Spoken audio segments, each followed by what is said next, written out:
das Batteriefach, das verstand ich nicht. Der Teil hat doch gar nichts zu sagen, oder? Ja.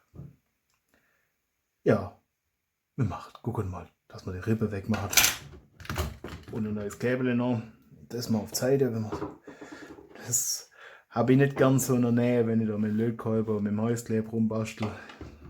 Das könnte so eine richtig heiße Sache werden. Und das ist mir dann doch zu heiß. Das waren jetzt viele Wortwitze. Schlechte Witze. Egal. Höre ich ja nicht jammern und auch nicht lachen. Das ist gut, das ist ein bisschen ein Nachteil. Müsst ihr einfach in die Kommentare beschweren, wenn es euch taugt und wenn es euch nicht taugt. Einfach Bescheid sagen.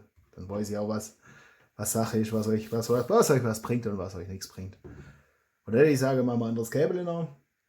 Schaue, dass man da die Rippe wegmacht von dem Batteriefach, dass man das hoffentlich zukriegt. Und das wäre schon cool.